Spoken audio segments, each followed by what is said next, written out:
Among the labels on the supermarket shelves, you can now find those that say no MSG. Why does a major food company like Campbell's, for instance, feel it necessary to let you know that some of their products contain no MSG? And more than that, what is MSG? Monosodium glutamate. You may remember it from back in the 60s.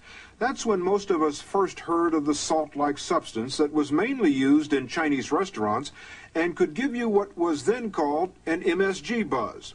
Well, as we said when we first broadcast this story last November, MSG has come a long way from your local Chinese restaurant, and today its use in food is at an all-time high.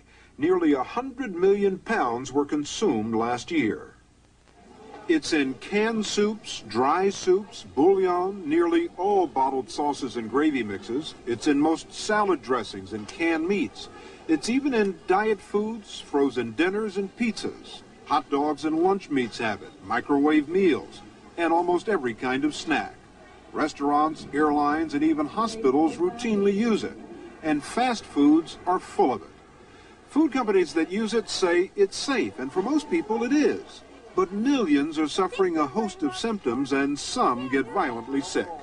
If I eat a certain amount of it, my nose gets clogged up and my throat, and I start wheezing. Last year, Sam Kastick got so sick he had to be rushed to the hospital. The diagnosis? Reaction to MSG. When I complained about stomach aches, they did exploratory surgery. When I started to sleep a lot, they hospitalized me for narcolepsy. By the time doctors found out that Dolores Nick's problems were due to MSG, they had removed her gallbladder and appendix. The range of reactions is amazing to me as a physician. Asthma, heart palpitations, headache, dizziness. Dr. George Schwartz is a toxicologist who has studied the adverse effects of MSG for more than 10 years. In addition to several medical textbooks, he's written a book for laymen on MSG. He says that, contrary to what we're being led to believe, MSG is not simply a seasoning that makes food taste better. The difficulty is it goes into people's systems and it has tremendous effects throughout their body. Because of his activism, he's become a thorn in the side of the food industry and the FDA. But Dr. Schwartz is not alone. There have been many published studies by doctors and scientists discussing the adverse effects of MSG. There is a lot of evidence that it causes headaches. This study from the Eastern Virginia Medical School. According to other studies, MSG can cause swelling as well as chest pains, a burning sensation, and an overall feeling of weakness. Dr. Rafe Lara from the Harvard Medical School writes of dangers to children. Still, another report, this one from 2 Australian scientists, says it provokes asthma. And Dr. John Olney, a professor at the Washington University School of Medicine, who has published more than 200 studies and papers, says that his 20 years of research with laboratory animals shows MSG is a hazard for developing youngsters. I think it definitely poses a threat to infants and children. I think it poses a threat of causing irreversible brain damage to immature humans. There's simply no point in alarming the public about a situation that they need not be alarmed about from a health standpoint. That's been the position of the Food and Drug Administration for the last 30 years. Michael Taylor is the newly appointed Deputy Commissioner for Policy. The FDA continues to agree with the food industry that MSG poses no health problems, and they have no plans to take it off the list of safe ingredients.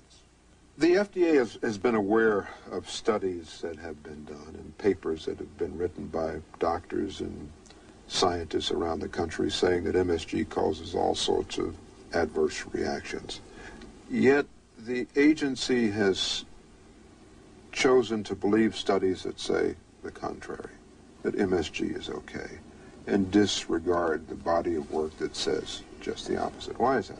Well, your question suggests that there's some equal balance in the scientific literature on this question. That's simply not the case. There's a very large volume of evidence, scientific studies conducted around the world that demonstrates that these very broad kinds of reactions simply are not attributable to MSG.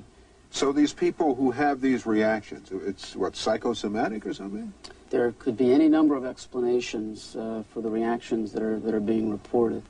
Why else would someone be so devastatingly sick And when you eliminate it, you're so well. And Dolores Nick's doctor told us that when she stays off MSG, she feels fine.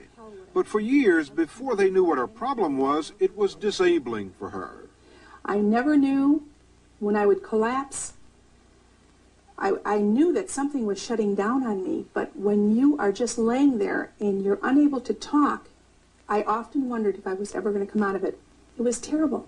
It's like I'm a dynamo, really, when I stay off this stuff. So why doesn't she just stay off it? It's not as easy as it might seem. Pure MSG must be labeled. That's an FDA regulation.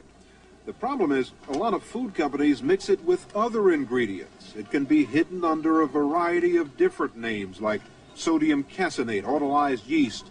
Even natural flavorings can contain it. It's always in hydrolyzed protein, and it shows up in some foods you'd never dream of, like tuna fish. So you can come into a supermarket and read the label. If you read the label on this, if you don't know that it's in hydrolyzed protein, you think you're getting tuna fish that has no MSG in it. That's right. And it has MSG in it. Right. At present, there's no limit to the amount of MSG that can be put in food. And because it's added under different names, you can get several doses of MSG in the same product. So unless you know what to look for, you could have a problem. Sam, take a look at this one. I think you can have this. Sam Kastick and his grandfather Rich had no idea that the food in their supermarket could be a health risk. Ooh, natural flavoring. Can't have that. But when Sam was hospitalized with a severe asthma attack, the doctor said he was reactive to MSG. And almost everything he'd been eating had MSG in it. Well, can't have that. Why are we hearing about this now? I mean, we used to hear what people used to call the Chinese restaurant syndrome. People would get an MSG buzz, and then it sort of went away. But now all of a sudden we're hearing about it all over again. If you look at the 1960s, when you first heard about that, probably 10 to 15 times the quantity of MSG is now being added to our food. Why so much more now? Flavor enhancement has gotten to be big business. Let's say you and I form our own company, and we have a big vat of our soup right here, and you put in 20 chickens and 10 heads of celery and, things of that sort. Okay, now what if somebody comes along and says, forget about your 20 chickens, put in 10 chickens, and instead put in a pound of this stuff, and you're going to get a very similar flavor profile. And this stuff will cost less than This stuff chickens. costs less than $1 a pound. Chickens are expensive. MSG is cheap. Are there other reasons for using MSG besides the economic bottom line? We thought that was a good question, but a host of major food companies wouldn't answer it. Heinz wouldn't. The makers of Chef Boyardee refused. Progresso said no. Accent, no. The Lipton Company refused. The Campbell Soup Company also said no. We then turned to the Glutamate Association, an organization that promotes the use of MSG. They told us there's nothing wrong with MSG, it's perfectly safe to use. However, they wouldn't talk to us on camera either. They did give us a list of 5 doctors. One of them was Dr. Fred Atkins, an allergist, who wanted us to know he doesn't represent the Glutamate Association. What is it that MSG does in food? Why put MSG in food? It's described to be a flavor enhancer so that it improves the taste of certain foods, supposedly. It makes it taste better. Right. Forgetting that it makes the food taste better. Put that aside. Are there any positive benefits from using MSG? I don't know of any, no. You don't know of any? No. Then why add it if people are getting sick from it? Well, I think it depends, first of all, are people really getting sick from it? And if some are, is it a small group of people or is it a large group of people? The estimates of how many are affected vary widely. Many doctors we spoke to said there could be a significant segment of the population that has experienced symptoms. Even the food industry acknowledges 2%. And 2% means 5 million people. Dr. John Olney is convinced many more are at risk. I'm talking about risk to infants and children. That makes up a very large percentage of the population.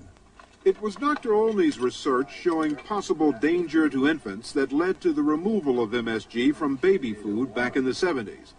He's concerned about children today who are exposed to unregulated amounts in the food they love most, fast food and snacks.